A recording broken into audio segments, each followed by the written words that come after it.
Environment चल रहा था। एनवायरनमेंट का ये 4th लेक्चर है हमारा, 4th पार्ट है इसका। 4th पार्ट में आपको इसमें हमने बहुत सारे जो कंपल्सरी क्वेश्चंस हैं जो आपके एग्जाम्स में आते हैं उनको इंक्लूड कर रखा है और एक सिस्टमेटिक वे में उनको लिख लिया है। अब आपको इसमें समझा देते हैं कौन चीज क्या है। देखिए, सबसे पहले पर्यावरण चल रहा था, एनवायरनमेंट इसको कहते हैं। ये फ्रांस से आया था, ये आपको सब बताया जा चुका है। अब इसमें हम लोग नेक्स्ट जो आगे बढ़ते हैं वो ये जानते हैं, उसी में आहार जाल। आहार जाल का दूसरा नाम होता है खाद्य जाल, तो इसको खाद्य जाल भी कहा जाता है। तो आहार जाल को ही खाद्य जाल भी कहते हैं। बच्चा कैसे पूछेगा आहार जाल से आप क्या समझते हैं, तो बहुत सारी जो खाद्य श्रृंखलाएं हैं, जो आहार श्रृंखलाएं हैं, वो मिलकर के एक खाद्य जाल का निर्माण करती हैं। जैसे बहुत सारी आहार श्रृंखलाएं मिलकर के खाद्य जाल बनाते हैं। यहाँ पे हमने 3 पारितंत्र लिए हैं, इसमें और भी लिए जा सकते थे। ये वाला एक मैदान का पारितंत्र है, यानी कि इकोसिस्टम ऑफ फील्ड है कोई, और ये आपका तालाब का पारितंत्र है, इकोसिस्टम ऑफ पॉन्ड्स, और ये वन पारितंत्र है, इकोसिस्टम ऑफ फॉरेस्ट। तो 3 इकोसिस्टम्स पारितंत्र ले रखे हैं। पारितंत्र में जो सबसे नीचे लगे होते हैं वो उत्पादक होते हैं। तो यहाँ पे मैदान में जो उत्पादक होती है वो घास होती है। तो ये घास है, ग्रास, ये आपका उत्पादक का काम करती है, ये प्रोडक्ट करती है। उसके बाद में तालाब के किनारे छोटी छोटी घास और रहती है, ये यहाँ पे उत्पाद का काम करते हैं, उत्पादक होते हैं, प्रोड्यूसर होते हैं। और वनस्पति में, बड़े जंगल में बड़े बड़े पेड़ और छोटी वनस्पति, तो यहाँ पे ये उत्पादक का काम करते हैं, यानी ये प्रोड्यूसर होते हैं।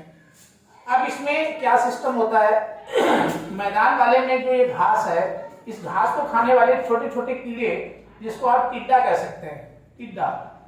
तो टिड्डा जो है ये आपको घास को खाता है, अर्थात घास को खाने वाले शाकाहारी होते हैं, आपके हर्बीवोरियस होते हैं। तो जो घास खाते हैं वो शाकाहारी, ये हर्बीवोरियस। तो यहां से इन्होंने इसको खाया। अब इसको खाने वाला आपका मेढक है, मेढक ने इस टिड्डे को खा लिया, और मेढक वो भी खाने वाली एक सीरीज है। आगे सांप, सांप इसको खा जाएगा, तो ये सर्प हो गया। सर्प को खाने वाला ये आपको फिर चील हो गया, तो चील जो है वो सर्प को खा जाएगा। ऐसे जो तालाब का पारितंत्र लिया गया है, इसमें छोटी छोटी घास जो किनारे पे रहती है उसको बिच्छू इच्छू खाते हैं, और बिच्छू अन्य छोटे मोटे कीड़े मकोड़े जो होते हैं वो खा जाते हैं। और फिर इसको खाने वाली मछली, फिश होती है, मछलियां इसको खा जाती हैं, छोटे छोटे कीड़ों को मछलियां खाती हैं। और मछलियों को खाने वाला देखिए सारिस, ये सारिस है, सारिस मछलियों को खा जाता है, और फिर इनको मानव तो सभी को खा जाता है। यहाँ पे आ जाएंगे वन पारितंत्र लिया गया है। यहाँ पे बड़े बड़े पेड़ भी रहेंगे, छोटी छोटी घास भी होगी, झाड़ियां भी होंगी, तो यहाँ पे तो हर चीज होगी। तो इनको खाने वाला ये देखिए, पहले एक बनाया गया है फिगर, हिरन। तो हिरन इसको खाएगा। अब हिरन ने को जो है घास को खाया, घास ने क्या किया हिरन को। अब हिरन को खाने वाला एक आपका शेर है, ये शेर ये हिरन को खा जाएगा, और आगे ये सर्वा आ रही है, सबके ऊपर मानव लगा हुआ है। अब इसमें ये तो थी आहार श्रृंखला है, ये भी आहार श्रृंखला है, ये भी एक आहार या खाद्य श्रृंखला है। अब इसमें जाल कैसे आएगा, देखिए इसमें ये चीज आप स्पष्ट है कि जैसे ये जो टिड्डा है, बाइट में इसको ये घास यहाँ की नहीं मिल रही है, तो ये टिड्डा आपकी ये वाली घास भी खा सकता है। या ऐसे ये हिरन है, अब हिरन को जंगल में ही नहीं है, भटक के यहाँ आ गया, तो ये वाली घास भी खा सकता है। ऐसा कुछ बाउंडेशन नहीं है कि इसका इस जो मैदानी जो पारितंत्र है, उसकी जो खाद्य श्रृंखला का जीव है शाकाहारी वाले, वो दूसरे वाले का नहीं खा सकते। तो ऐसी कोई कंडीशन तो है नहीं, तो इधर का उधर भी खा सकते हैं, और इधर वाले इधर खा सकते हैं। उसी तरीके से हो सकता है ये वाला पेड़ जब तालाब के किनारे आ जाए और इसको खा जाए, तो ये आपस में जब इसमें का कोई इसमें को खाने लगे, या इधर वाले का इसमें खाने लगे, तो एक जाल बना लेगा। अब जैसे बिच्छू है, बिच्छू इस घास को खाता है, हो सकता है ये जंगल वाली इस घास को खाने लगे, या हो सकता है ये आपकी ये वाली घास को खा जाए। मछली है, मछली बिच्छू को खाती है, ठीक है। हो सकता है मछली टिड्डियों को पा गई तो इसको खा लेगी, और इस मछली को जरूरी नहीं कि सारी सी खाए, इस मछली को खाने के लिए ये सांप भी है और इसको खा ले, या फिर इस मछली को खाने के लिए इधर के अन्य जीवधारी भी हो सकते हैं, क्योंकि ध्यान रखना है। उसके बाद में हो सकता है इसी मछली को खाने के लिए ये वाला बाज खा जाए। तो इस टाइप से जब चीजें एक खाद्य जाल से दूसरे वाले भी खाने लगते हैं या खा ही सकते हैं, जरूरत पड़ने पे ये जो मेढक है अब मान लो मेढक हो सकता है सारी चीज को खा जाए, तो एक जाल, अब ये जाल टाइप का बन जाएगा और ये तो सबको खा जाता है। तो जब ये चीजें कोई किसी सीरीज का दूसरी सीरीज में चीजों को खाता है, मगर ये ध्यान रखना है कि जो शाकाहारी हैं वो खाएंगे शाकाहारी ही, और जो मांसाहारी हैं वो मांस को ही खाते हैं, और जो सर्वाहारी हैं वो तो सब कुछ खा जाते हैं। तो इसलिए ये चीज का ध्यान रखा जाता है। बाकी कोई किसी का खा सकता है, तो उससे एक जाल टाइप का निर्माण होता है, इसीलिए इसे खाद्य जाल या आहार जाल के नाम से जाना जाता है।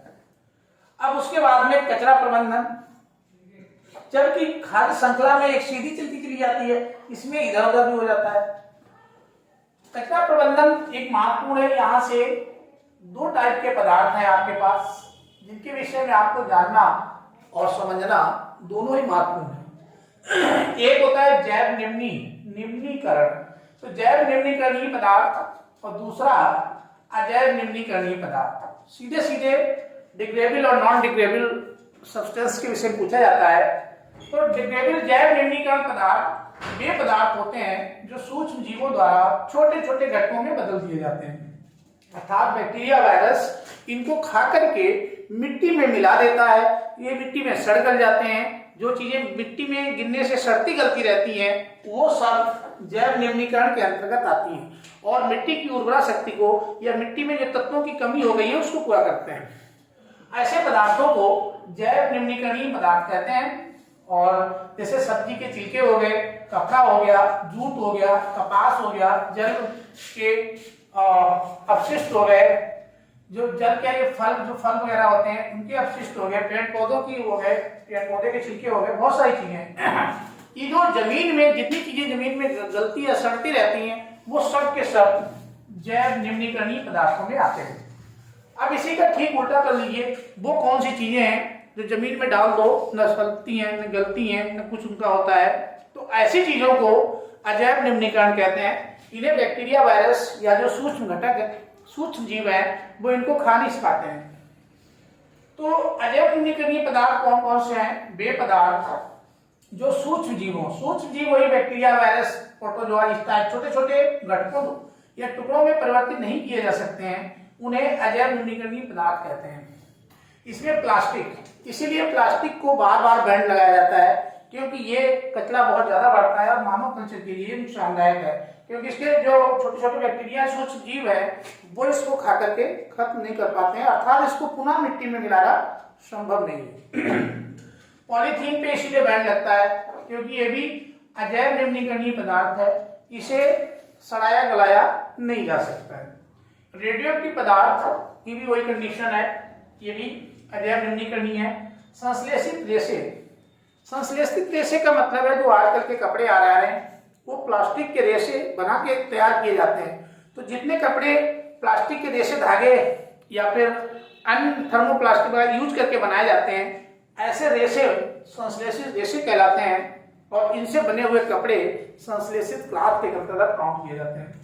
तो ये सब अजैव निम्नीकरण के पार्ट है। आपको इनके एग्जाम्पल्स भी ध्यान रखने हैं और दो चार लिखने के लिए आते हैं, और डेफिनेशन तो आपने समझ ली होगी। अब अगला पार्ट हमारा है कचरा प्रबंधन की विधियां, यानी जो कूड़ा कचरा बनता है इसका मैनेजमेंट करने के कौन कौन से मेथड्स। तो टोटल मेथड्स 6 हैं। सबसे पहला इसमें जो है जैव मात्रा संयंत्र। जैव मात्रा संयंत्र के अंतर्गत क्या होता है, गांव या शहर के जो कचरा या कूड़ा करकट को जो है खाद्य के रूप में परिवर्तित किया जाता है, जिन्हें गांव में लोग घूरे या घूर के नाम से जानते हैं। गांव के किनारे डालते रहते हैं, सड़ता रहता है, उसी को उठा करके बाद में खेत में डाल दिया जाता है, इसे कहते हैं जैव मात्रा संयंत्र। एक तो ये विधि है। दूसरी है सीवेज या उपचार तंत्र। इसमें क्या होता है, नाली के पानी को नदी में जाने से पहले इस संयंत्र लगा करके उसे संशोधित अर्थात शुद्ध किया जाता है कि इसमें जो हार्मफुल केमिकल हैं, जो रसायन हैं, वो ऐसा ना नदी में चले जाएं और नदी में जितने जीवधारी हैं वो उनको खाएं और वो नष्ट हो जाए, वहीं मर जाए, क्योंकि उसमें तमाम पॉइजन जहर बन जाता है। इसलिए उसे पहले शुद्ध करके तब नदियों में छोड़ा जाता है। इसी को कहा जाता है सीवेज। उसके बाद में आता है कूड़ा भराव क्षेत्र। कचरा निचले क्षेत्र, जहां जहां गहरे गहरे गड्ढे या जो निचला क्षेत्र होता है जहां पे मिट्टी के भराव डालने की जरूरत होती है, तो वहां पे क्या करते हैं, कचरा निचले क्षेत्र में डाल दिया जाता है, फिर उसके ऊपर थोड़ी मिट्टी डाल दी जाती है तो वो नीचे दब जाता है। दबने से क्या होता है, वो हमेशा के लिए नीचे दबा रहता है, इसलिए कहते हैं कूड़ा भराव क्षेत्र। आखिर अच्छी मिट्टी कहीं से डालेंगे तो वो वहां की हमारी फर्टिलिटी को भी खत्म करेगा, तो ऐसी जगह पे कचरा भर देते हैं, फिर ऊपर से बराबर करके उसके ऊपर जो भी करना है मकान बना दिए जाते हैं। तो ये कहलाता है कूड़ा भराव क्षेत्र। कंपोस्ट एक महत्वपूर्ण टॉपिक है इसका, तीसरा, 2, 3, चौथे नंबर पे आएगा ये, और ये आपका 5वां। कंपोस्ट में क्या होता है कि जैविक कचरा होता है। जैविक कचरा का मतलब जो फल फूल हो गए, सब्जियां हो गई, या जो फसलें हो गई, ढैंचा टाइप की फसलें हैं, कई टाइप की फसल को बो करके उनकी फसलों को जो गड्ढे हैं, गड्ढों में भर दिया जाता है और 3 महीने तक उसे गड्ढे में भर के ऊपर से मिट्टी डाल के ढक देते हैं। 3 महीने के बाद वो आपस में सड़ते एक कंपोस्ट खाद का रूप ले लेता है, जिसे जैविक खाद के रूप में भी जाना जाता है।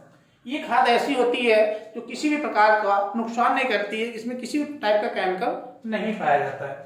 आजकल इसी खाद की सबसे ज्यादा डिमांड है। अमेरिका वगैरह या जो डेवलप कंट्री हैं वो जैविक खेती ही करवाते हैं, और जैविक जो खादें हैं उनसे तैयार किया गया, जो जिसको मैन्योर कहते हैं, उससे तैयार की गई फसलों को ही वो लोग खाना पसंद करते हैं। तो ये कंपोस्ट खाते हैं। उसके बाद में पुनर्चक्रण। अजैव निम्नीकरणीय पदार्थों को पुनः इस्तेमाल के लिए नए नए पदार्थों में बदल दिया जाता है। देखिए, जिनको हम छोटे छोटे सूक्ष्म जीवों द्वारा परिवर्तित नहीं कर सकते हैं, तो अब ऐसी चीजों को क्या करते हैं, जैसे प्लास्टिक की बाल्टी थी या प्लास्टिक थी, उसी को तोड़ करके गला करके फिर से प्लास्टिक का ही कोई दूसरा आइटम बना दिया जाता है और उसे मार्केट में पुनः बेच दिया जाता है। तो ये कहलाता है पुनर्चक्रण।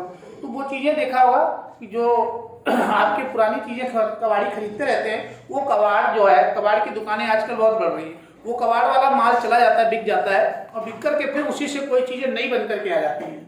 तो वो होता है पुनर्चक्रण। पुनः उपयोग ये एक हमारा पुरानी ट्रेडिशन है, परंपरा है, जिसमें पुरानी चीजों के इस्तेमाल से फिर से पुरानी चीजों को रीयूज किया जाता है, तो वो हमारा पुनः उपयोग के अंतर्गत आता है। तो इस टाइप से हम देख रहे हैं कि यहाँ पे इन्वायरमेंट में आहार जाल को समझा, कचरा प्रबंधन में जैव निम्नीकरण पदार्थ और अजैव निम्नीकरण पदार्थों को समझा। जिन पदार्थों को सूक्ष्म जीव खाकर के दूसरे पदार्थों में या मिट्टी में मिला देते हैं वो जैव निम्नीकरण पदार्थ हैं, और जिन्हें दोबारा से खाकर के मिट्टी में नहीं मिलाया जा सकता, अर्थात जो जीव के त्यों पड़े रहते हैं, ना सड़ते हैं न गलते हैं, तो जो सड़ने गलने वाली चीजें हैं वो जैव निम्नीकरण पदार्थ हैं, और जो न सड़ने और गलने वाली चीजें हैं वो अजैव निम्नीकरण पदार्थ। फिर इनके प्रबंधन की ये आपकी 6 विधियां हैं। पहली, जैव मात्रा संयंत्र, सीवेज शहरों में रहता जाता, कूड़ा भराव क्षेत्र, कंपोस्ट खाद का निर्माण, पुनर्चक्रण, पुनः उपयोग। चलिए अब इसको यहीं पे आज रोकते हैं, फिर आगे आपको एनवायरमेंट का हो गया, उसके बाद नेक्स्ट वीडियो में मिलेंगे। Thank you for watching.